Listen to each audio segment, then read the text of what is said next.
Hello दोस्तों, कैसे हैं आप लोग। आशा करता हूं आप सभी लोग ठीक होंगे, स्वस्थ होंगे, मस्त होंगे। आज हमारा हिंदी साहित्य का यह दूसरा लेक्चर है।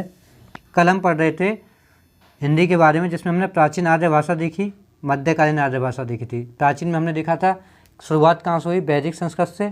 वैदिक से लौकिक हुआ, लौकिक से हमने फिर देखा था क्या हुआ था, लौकिक से हमारा फिर पाली हुआ, पाली के बाद हमारा प्राकृत हुआ, और उसके बाद हमने देखा था प्राकृत के बाद अपभ्रंश। तो अपभ्रंश हमें पढ़ना था, जो कि हमारा कल रह गया था। हम उसी को आगे बढ़ाते हैं। तो मध्यकालीन आर्य भाषा, तो हम क्या देख रहे हैं, मध्यकालीन आर्य भाषा में हम जानेंगे अपभ्रंश को। तो मध्यकालीन आर्य भाषा में इसको अगर हम अपभ्रंश को बांटें तो ये कई भागों में बटी जाती है। जैसे शुरुआत में सौसैनी अपभ्रंश, इसके बाद अर्धमागधी अपभ्रंश, फिर बटी आती है मगधी अपभ्रंश, फिर पैशाची अपभ्रंश जिसे टंक कह देते हैं, उसके बाद प्राचीन अपभ्रंश और महाराष्ट्रीय अपभ्रंश। तो इसमें हम जानेंगे कौन कौन सी भाषाएं आती हैं। जैसे गुजराती, पहाड़ी, राजस्थानी, ये सौसैनी अपभ्रंश में आती है। तो इस तरह से अपभ्रंश का विकास है। कैसे, सौसैनी अपभ्रंश, फिर अर्धमागधी अपभ्रंश, फिर मागधी अपभ्रंश, पैशाची अपभ्रंश, राचड़ अपभ्रंश और महाराष्ट्रीय अपभ्रंश।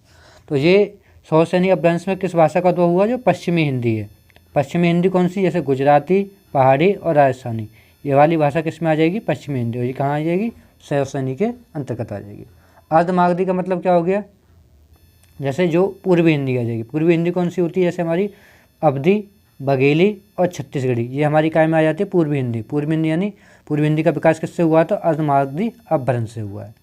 और मागधी अपभ्रंश क्या हो जाएगा, यानी मगध का जो जनपद था, हम जानते हैं अपना यूपी का पूर्वी इलाका और बिहार का पूरा जनपद, ये पूरा हमारा मगध में आता था। मगध में पूरी आ जाएगी हमारी बिहारी, कौन सी, बिहारी में कौन कौन सी आ जाएंगी, भोजपुरी, मगही और मैथिली, ये हमारी आ जाएगी हमारी मागधी अपभ्रंश में। और अर्धमागधी का मतलब आधा मगध, अर्धमागधी अपभ्रंश में आ जाएगी हमारी पूर्वी हिंदी। पूर्वी हिंदी का मतलब अवधी, बघेली और छत्तीसगढ़ी, ये हमारी आ जाएगी अर्धमागधी अपभ्रंश में आ जाएगी। और पैशाची अपभ्रंश में कौन सी आ जाएगी, हमारी पंजाबी वाली आ जाएगी। कौन सी आ जाएगी, पंजाबी। चलो सभी लोग कमेंट में बताओ, जो पंजाबी को लिखने का जो तरीका है वो कौन सी लिपि है, हम किस लिपि में लिखते हैं, कमेंट में बताइए। जैसे हम जानते हैं हम हिंदी को लिखते हैं तो देवनागरी लिपि है, हमें बताइए इसको हम कैसे लिखते हैं। जैसे हम अंग्रेजी को लिखते हैं तो रोमन लिपि में लिखते हैं, तो पंजाबी को लिखने की लिपि कौन सी है, बताइए। जैसे प्राचीन अपभ्रंश है, तो प्राचीन अपभ्रंश में कौन सी, तो हिंदी है, सिंधी आ जाएगी, और महाराष्ट्री में मराठी आ जाएगी। तो हम जानते थे कि पंजाबी किस लिपि में लिखी जाती है, तो पंजाबी गुरुमुखी लिपि में लिखी जाती है। ठीक है, तो हमने देखे कौन कौन से, सौसैनी अपभ्रंश, फिर उसके बाद अर्धमागधी अपभ्रंश आएगा, फिर मागधी आएगा, फिर पैशाची, फिर प्राचीन, फिर महाराष्ट्री। इस तरह से अपभ्रंश का उद्भव चला है। तो सबसे पहले हमने पढ़ा पश्चिमी हिंदी। पश्चिमी हिंदी में क्या आ जाएगी, गुजराती, पहाड़ी और राजस्थानी, ये हमारी पश्चिमी हिंदी में आ जाएगी। और अर्धमागधी में क्या आ जाती है, हमारी पूर्वी हिंदी। पूर्वी हिंदी में क्या आ जाएगी, हमारी अवधी, बघेली और छत्तीसगढ़ी। और मागधी अपभ्रंश में क्या आ जाएगी, मागधी यानी बिहारी हिंदी आ जाएगी, यानी बिहारी में कौन सी, भोजपुरी, मगही और मैथिली, ये आ जाएंगी हमारी मागधी अपभ्रंश में। और पैशाची अपभ्रंश में पंजाबी आ जाएगी, जिसके लिखने की लिपि क्या होती है, गुरुमुखी। और प्राचीन अपभ्रंश में हमारी सिंधी आ जाएगी, और महाराष्ट्रीय अपभ्रंश में मराठी आ जाएगी। क्लियर। हम इनको देख लेते हैं। जैसे पश्चिमी हिंदी है, पश्चिमी हिंदी में कौन कौन सी बोली आती हैं, उन सभी बोलियों को हम देख लेते हैं। तो सबसे पहले उठा लेते हैं पश्चिमी हिंदी। तो पश्चिमी हिंदी में आ जाएगी सबसे पहले खड़ी बोली, फिर उसके बाद ब्रजभाषा, फिर बांगरू, फिर बुंदेली, फिर कन्नौज। तो हम देख लेते हैं खड़ी बोली कहाँ बोली जाती है। तो खड़ी बोली को हम जानते हैं हिंदुस्तानी बोल देते हैं, कौरवी भी बोल देते हैं और सरहिंद भी कह देते हैं। तो खड़ी बोली को क्या क्या कहते हैं, हिंदुस्तानी बोली कह देते हैं, कौरवी कह देते हैं और सरहिंदी भी कह देते हैं। कहाँ बोली जाती है, तो ये क्षेत्र जो हमारा NCR का क्षेत्र पड़ जाता है, नेशनल कैपिटल रीजन, यानी राष्ट्रीय राजधानी क्षेत्र, यहाँ पर बोली जाती है। अगर हम ब्रजभाषा की बात करें तो ब्रजभाषा कहाँ बोली जाती है, तो ब्रजभाषा मथुरा और एटा के आसपास इलाके, मथुरा में तो बोली ही जाती है, यानी मथुरा के आसपास के जो इलाके हैं सब जगह एटा वगैरह में बोली जाती है। आगरा में थोड़ी बहुत देखने को मिलेगी। और ब्रजभाषा को क्या कहते हैं, तो ब्रजभाषा को अंतर्वेदी भी कहते हैं। क्या कहते हैं, अंतर्वेदी। हिंदुस्तानी किसे कहते हैं, तो खड़ी बोली को हिंदुस्तानी, कौरवी और सरहिंदी बोली कह देते हैं। और बांगरू, बांगरू किसे कहते हैं, तो बांगरू को हम हरियाणवी भी कहते हैं। कहाँ बोली जाती है, तो रोहतक, हिसार और जिंद में बोली जाती है, यानी हरियाणा वाले क्षेत्र की साइड। कहाँ कहाँ पे, रोहतक, हिसार और जिंद, यहाँ पर बांगरू बोली जाती है। जबकि अगर हम बुंदेली की बात करें तो बुंदेली कहाँ बोली जाती है, तो बुंदेली बोली जाएगी झांसी के आसपास के जितने ज़िले हैं वहाँ बोली जाती है बुंदेली। इसके बाद पश्चिमी हिंदी में कौन सी आ जाएगी, तो कन्नौजी आ जाएगी। कन्नौजी कहाँ बोली जाएगी, तो कन्नौज में। तो हमने देखा पश्चिमी हिंदी में कौन कौन सी आ रही है, खड़ी बोली, ब्रजभाषा, बांगरू, बुंदेली और कन्नौजी। क्लियर। अब हम देख लेते हैं पूर्वी हिंदी। तो पूर्वी हिंदी में कौन कौन सी आ जाती हैं, एक तो अवधी आ जाती है, बघेली आ जाती है और छत्तीसगढ़ी आ जाती है। हमने अभी देखा पूर्वी हिंदी का जो विकास हुआ वो किससे हुआ, अर्धमागधी अपभ्रंश से हुआ है। ठीक है। तो अवधी कहाँ बोली जाएगी, तो अवधी बोली जाएगी अयोध्या के आसपास वाले क्षेत्र में। ठीक है। बघेली कहाँ बोली जाएगी, तो बघेली सतना, रीवा, होशंगाबाद, यहाँ बोली जाएगी हमारी बघेली। अब हम बात कर लेते हैं छत्तीसगढ़ी की। तो छत्तीसगढ़ी कहाँ बोली जाएगी, तो छत्तीसगढ़ी छत्तीसगढ़ में बोली जाएगी। क्लियर है। अब हम देख लेते हैं राजस्थानी। तो राजस्थानी में कौन कौन सी बोली आ जाएगी, एक तो जयपुरी आती है, एक मेवाती आती है और एक कौन सी आ जाती है, मालवी आ जाती है और मारवाड़ी आ जाती है। ये सभी हमारी किस में आ जाती हैं, तो राजस्थानी में आ जाती है। तो जयपुरी कहाँ बोली जाएगी, तो जयपुर के आसपास। मेवाती कहाँ, हरियाणा और राजस्थान की सीमा पर बोली जाती है मेवाती। और मालवी कहाँ हो जाएगा, तो राजस्थान से लेकर मध्य प्रदेश तक कौन सी बोली जाती है, मालवी। और मारवाड़ी जोधपुर और बीकानेर वाले इलाके में देखने को मिलेगी हमें मारवाड़ी। कहाँ, जोधपुर और बीकानेर वाले इलाके में। क्लियर है। आगे बढ़ें। तो अभी हमने देखा कौन कौन सी, पश्चिमी देख लिया, पूर्वी देख लिया, राजस्थानी देख लिया। अब एक और देख लेते हैं हम, पहाड़ी। तो पहाड़ी में कौन सी आ जाएगी, तो पहाड़ी में 3 बोली आ जाएंगी, जो कि इसका उत्पन्न कैसे हुआ पहाड़ी का, तो पहाड़ी का हुआ 100 सैनी अपभ्रंश से। अभी हमने देखा जैसे पश्चिमी हिंदी का किससे हुआ, 100 सैनी अपभ्रंश से, ऐसे ही पहाड़ी हिंदी का भी कहाँ हुआ है, तो 100 सैनी से हुआ है। और पूर्वी हिंदी का किससे विकास हुआ, जन्म हुआ है, तो अर्धमागधी से उसका जन्म हुआ है। ये बात क्लियर हो गई।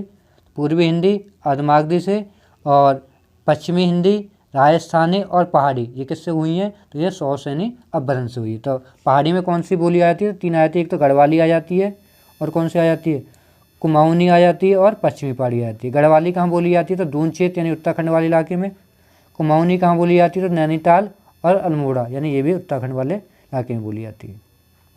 पश्चिमी पहाड़ी की बात कर लें तो कुल्लू और मनाली यहाँ पे बोली जाती है हमारी पश्चिमी पहाड़ी में।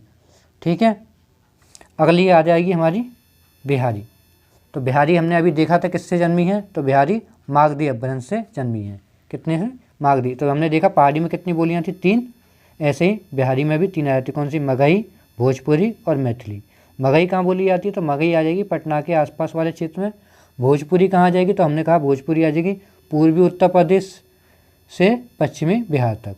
तो अपने उत्तर प्रदेश का पूर्वी इलाका और बिहार का पश्चिमी इलाके में क्या बोली जाएगी, भोजपुरी बोली जाएगी। और मैथिली कहाँ बोली जाएगी, तो मुंगेर के आसपास वाले ज़िलों में बोली जाएगी मैथिली। क्लियर हुआ। हमने देखा कि जो हमारी बोलियां हैं उन्हें, जो कि हमारी 18 बोलियां हैं, उन्हें कितने 5 उपभाषा समूह में बांट दिए गए हैं। 18 बोलियां कौन कौन सी थी, जैसे 3 तो ये हो गई, 3 ये हो गई, कितनी हो गई 6। इसके बाद हमने देखी यहाँ 6 और कितनी है, ये 4, 10 हो गई। 10 और 3 हमारी 13 हो गई, और 13 और ये हमारी आ गई 5, कितनी हो गई 18। तो ये 18 बोलियां हैं, इनको कितने 5 भाषा समूह बांट दिए। जैसे पश्चिमी हिंदी 1, पूर्वी हिंदी 2 और राजस्थानी 3। इसके बाद हमने देखी कौन सी, एक हमारी पहाड़ी और बिहारी। तो 18 बोलियों को 5 उपभाषा समूह में रखा गया है। ये क्लियर हो जाएगा। हम हिंदी की उत्पत्ति से कुछ क्वेश्चन देख लेते हैं। जैसे हिंदी शब्द का सबसे पहला प्रयोग कहाँ देखने को मिलता है, तो निषेध चूर्णी ग्रंथ में मिलता है। क्लियर हो जाएगा। हिंदी का सर्वप्रथम प्रयोग कहाँ देखने को मिलेगा, तो निषेध चूर्णी ग्रंथ में देखने को मिलता है। हिंदी फारसी भाषा का शब्द है, हम सभी जानते हैं। हम जो लोग थे, आर्य जो लोग थे, वो सिंधु नदी के किनारे रहा करते थे, और जो फारसी लोग थे वो सिंधु को सा नहीं बोल पाते थे, तो वो सा की जगह हा बोलते थे। तो सिंधु बा को उन्होंने हिंदू बोला। हिंदू से ही हम जानते क्या हिंदी शब्द की उत्पत्ति हुई है। ये हम इतिहास में भी देखते हैं। तो यानी हम कह सकते हैं भारत क्षेत्र के व्यक्तियों ने ही इसे हिंदी शब्द का सबसे पहले उच्चारण किया था, जिसमें यह नाम देने का श्रेय किसे जाएगा, अमीर खुसरो को जाता है। ये बात क्लियर हुई। तो हिंदी कैसा शब्द है, तो अपने आप में फारसी शब्द है। हिंदी भाषा की लिपि कौन सी है, तो हमने अभी जाना था हिंदी भाषा की जो लिपि है वो है देवनागरी की। कौन सी लिपि है, देवनागरी। जबकि हमने पंजाबी को जाना, तो पंजाबी को लिखने का तरीका कौन सी है, वो गुरुमुखी लिपि में लिखी जाती है। क्लियर हुआ। हम देख लेते हैं भारत में जो लिपियां हैं उनको 3 वर्गों में बांटा गया है। कौन कौन से? एक तो हमारी सिंधु लिपि है, दूसरी खरोष्टी लिपि है और तीसरी देवनागरी लिपि है। तो भारत में कितने? 3 वर्गों में। सिंधु लिपि कौन सी वाली? हड़प्पा सभ्यता वाली, यानी हड़प्पा लिपि जिसे बोल देते हैं हम। कैसी लिपि थी ये? भाव चित्रात्मक लिपि थी। कैसी? भाव चित्रात्मक। और खरोष्टी लिपि कैसी? जो दाएं से कैसे लिखी जाए, बाएं की ओर लिखी जाए, उसे हम बोलते हैं खरोष्टी लिपि। इसी लिपि को हम गंधारी लिपि भी बोल देते हैं। तो ये हमें मध्य एशिया में देखने को मिलती है, अफगानिस्तान से मध्य एशिया में हमें देखने को यह मिलती है। हम देवनागरी लिपि की बात कर लें तो देवनागरी लिपि की जो उत्पत्ति है वह ब्राह्मी लिपि से मानते हैं। किससे? ब्राह्मी लिपि से। तो देवनागरी लिपि की अगर बात करें तो डॉक्टर द्वारका प्रसाद सक्सेना के अनुसार देवनागरी लिपि का सर्वप्रथम प्रयोग कहाँ देखने को मिलता है? तो जयभट्ट के शिलालेख में हुआ है। तो ये कौन कह रहे हैं? तो द्वारका प्रसाद सक्सेना कह रहे हैं कि हिंदी का सर्वप्रथम लिपि का प्रयोग यानी देवनागरी लिपि का प्रयोग जयभट्ट के शिलालेख में हुआ है। कौन सी सदी है? तो 7वीं से 8वीं शताब्दी के बीच में। क्लियर है? हम कह रहे हैं कि जैसे ब्राह्मी लिपि, लिपि क्या होती है हमने ये जाना है। लिपि तो हम पहले भी जान चुके हैं कि लिपि जो होता है किसी भाषा को लिखने का तरीका, उसे हम लिपि बोलते हैं। जैसे मैं का ऐसे बना रहा हूँ तो ये है कौन सी लिपि है? देवनागरी लिपि है। ठीक है। और तो ब्राह्मी लिपि को कितने 2 शैलियों में बांटा गया, एक तो दक्षिण शैली, एक उत्तरी शैली। दक्षिण शैली में कौन सी भाषाएं आ जाती हैं? दक्षिण शैली में हमारी दक्षिण भारत के जो लोग हैं जो वहाँ बोली जाती है वह वाली भाषा आ जाती है। कौन सी? एक तो तुलु आ जाती है, कहाँ बोली जाती है? तो कर्नाटक में। मलयालम कहाँ बोली जाती है? केरल में। तमिल में तमिलनाडु बोली जाती है। तेलुगु कहाँ बोली जाती है? तो आंध्र प्रदेश में बोली जाती है। और कन्नड़ कहाँ हो जाएगी? तो कन्नड़ हो जाएगी हमारी कर्नाटक में। क्लियर है? और उत्तरी शैली में कौन सी हो जाएगी? जो उत्तर की ओर है, उत्तर भारत में, वो कौन सी है? देवनागरी। और इधर बात करें तो देवनागरी लिपि में सुधार किया गया। तो बाल गंगाधर तिलक ने अपने पत्र केसरी के लिए छापे खाने में 190 फ़ॉन्ट का प्रयोग किया, जिन्हें तिलक फ़ॉन्ट कहते हैं। तो बाल गंगाधर तिलक ने क्या किया? अपने पत्र केसरी को छापने के लिए छापे खाने में कितना? 190 फ़ॉन्ट का प्रयोग किया, जिन्हें हम तिलक फ़ॉन्ट कहते हैं। एक बार हम रिवीजन कर लेते हैं क्या क्या हमने पढ़ा, फिर उसके बाद क्लास डी एंड करते हैं। हमने मध्यकालीन आर्य भाषा, इसमें हम अपभ्रंश पढ़ रहे थे। तो अपभ्रंश को हमने का विकास कई हों बांटा है। सौसनी अपभ्रंश, अर्धमागधी अपभ्रंश, मगधी अपभ्रंश, वैशाची अपभ्रंश, ब्राह्मण अपभ्रंश और महाराष्ट्री। सौसनी अपभ्रंश में हमने पश्चिमी हिंदी देखी। पश्चिमी हिंदी में क्या आ जाती है? गुजराती, पहाड़ी और राजस्थानी, ये हमारी पश्चिमी हिंदी के अंतर्गत आ जाती है। और अर्धमागधी में हमारी कौन सी आ जाती है? तो पूर्वी हिंदी आ जाती है। कौन कौन सी? अवधी, बघेली और छत्तीसगढ़ी। और मागधी अपभ्रंश हमने देखा जिसमें बिहारी आ जाती है। और बिहारी में कौन सी? भोजपुरी, मगही और मैथिली।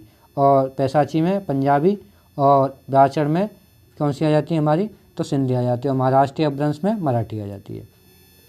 इसके बाद हमने देखा कि 18 बोलियों को हमने 5 भाषा समूह बांटा गया। पहला भाषा समूह क्या है? पश्चिमी हिंदी। तो पश्चिमी हिंदी में कौन कौन सी आ जाती है? खड़ी बोली, ब्रजभाषा, बांगरू, बुंदेली और कन्नौजी। खड़ी बोली कहाँ बोली जाती है? तो एनसीआर वाले क्षेत्र में बोली जाती है। खड़ी बोली को क्या कहते हैं? तो हिंदुस्तानी बोली, कौरवी, सर हिंदी भी कह देते हैं। ब्रजभाषा को क्या बोलते हैं? अंतर्वेदी भी कह देते हैं। ठीक है। कहाँ बोली जाती है? मथुरा और एटा के आसपास वाले इलाकों में बोली जाती है। और बांगरू कहाँ बोली जाती है? तो बांगरू को हम हरियाणवी भी कहते हैं। यह कहाँ देखने को मिलेगी? हरियाणा वाले क्षेत्रों में, जैसे रोहतक, हिसार, जिंद, यहाँ देखने को मिलेगी हमारी हरियाणवी यानी बांगरू देखने को मिलेगी। और बुंदेली झांसी के आसपास वाले क्षेत्र में बोली जाती है। क्लियर? कन्नौजी कहाँ बोली जाती है? तो कन्नौजी हमारी कन्नौज में बोली जाती है। पश्चिमी हिंदी का अगर तुमसे पूछ ले किससे जन्म हुआ तो हम बता देंगे। पश्चिमी हिंदी का जन्म जो हुआ है वह हमारी सौसनी अपभ्रंश से हुआ है। क्लियर हुआ? पूर्वी हिंदी अवधी, इसके अंतर्गत कौन सी आ जाती है? अवधी, बघेली, छत्तीसगढ़ी। अयोध्या के आसपास वाले जिलों में जो बोली जाती है उसे हम अवधी। और बघेली कहाँ बोली जाती है? सतना, रीवा और होशंगाबाद में बघेली बोली जाती है। छत्तीसगढ़ी छत्तीसगढ़ में। इसके बाद हमने आना राजस्थानी के अंतर्गत कौन कौन सी बोली आ जाती हैं? जयपुरी, मेवाती, मालवी और मारवाड़ी, ये हमारी राजस्थानी में आती है। जयपुरी जयपुर के आसपास, मेवाती हरियाणा व राजस्थान की सीमा के पास, और मालवी राजस्थान से लेकर मध्य प्रदेश तक, और मारवाड़ी जोधपुर और बीकानेर में। ठीक है। इसके बाद हमने जाना पहाड़ी में 3 मैंने देखा था बोलियाँ आ गई थी। इससे इसका पहाड़ी का हमने कहा जन्म किससे हुआ? तो सौसैनी अपभ्रंश से हुआ है। क्लियर है? तो गढ़वाली बोली जाती है कहाँ? दून यानी उत्तराखंड में। और कुमायूनी कहाँ बोली जाती है? तो नैनीताल और अल्मोड़ा में। और पश्चिमी पहाड़ी में कौन सी? कुल्लू और मनाली में बोली जाती है। ठीक है। इसका हमने जाना बिहारी का जन्म कहाँ हुआ? बिहारी हिंदी का तो ये मागधी से इसका जन्म हुआ है। क्लियर हो जाएगा? इसका जन्म किससे हुआ? मागधी से। पूर्वी हिंदी का जन्म किससे हुआ था? तो पूर्वी हिंदी का अर्धमागधी अपभ्रंश से हुआ था। क्लियर हो जाएगा। जैसे इसमें कौन सी आ जाएगी बिहारी में? तो बिहारी में आ जाएगी पहली मगही, भोजपुरी और मैथिली। मगही कहाँ बोली जाती है? पटना के आसपास वाले क्षेत्र में। भोजपुरी पूर्वी उत्तर प्रदेश के से पश्चिमी बिहार तक, और मैथिली मुंगेर के आसपास वाले में। तो ये वाली बात हुई थी हमारी। 18 बोलियों का 5 भाषा समूह में रखा गया है। हिंदी का सर्वप्रथम पहला प्रयोग कहाँ? निशीथीचीनी में ग्रंथ में देखने को मिलता है। और हिंदी फारसी भाषा का शब्द है। भारत क्षेत्र के व्यक्ति ने ही हिंदी शब्द का पहले उच्चारण किया, जिससे यह नाम देने का श्रेय अमीर खुसरो को जाता है। हिंदी भाषा की लिपि कैसी है? तो देवनागरी है। हमारे भारत में लिपियों को 3 वर्गों में बांटा गया। एक सिंधु लिपि यानी इसे हम हड़प्पा लिपि बोलते हैं। दूसरी खरोष्टी लिपि जो दाएं से बाएं लिखी जाती है, इसी को हम अफगान गंधारी लिपि भी कहते हैं। कहाँ देखने को मिलेगी? तो अफगानिस्तान से मध्य एशिया। देवनागरी लिपि का जन्म किस मानते हैं? तो ब्राह्मी लिपि से मानते हैं। और हमने जाना कि ब्राह्मी लिपि को दक्षिण शैली और उत्तरी शैली में बांट दिया गया है। दक्षिण शैली में तुलु, मलयालम, तमिल, तेलुगु और कन्नड़ आ जाती है, और उत्तरी शैली में देवनागरी आ जाती है। क्लियर हुआ। और देवनागरी लिपि की डॉक्टर द्वारका प्रसाद सत्यनारायण के अनुसार देवनागरी लिपि का सर्वप्रथम प्रयोग जयभट्ट के शिलालेख में देखने को मिलता है। जहाँ हमने जाना देवनागरी लिपि में सुधार। बाल गंगाधर तिलक ने अपने पत्र केसरी के लिए छापेखाने में 190 फ़ॉन्ट का प्रयोग किया, जिन्हें तिलक फ़ॉन्ट कहते हैं। इन फ़ॉन्टों को हम कल देखेंगे। आज के लिए इतना ही रखते हैं। वीडियो पसंद आई है तो वीडियो को लाइक करें, वीडियो को हो सके तो ज़्यादा से ज़्यादा शेयर करें, और चैनल को सब्सक्राइब करना ना भूलें। सब्सक्राइब करे बिना कोई नहीं जाएगा। धन्यवाद।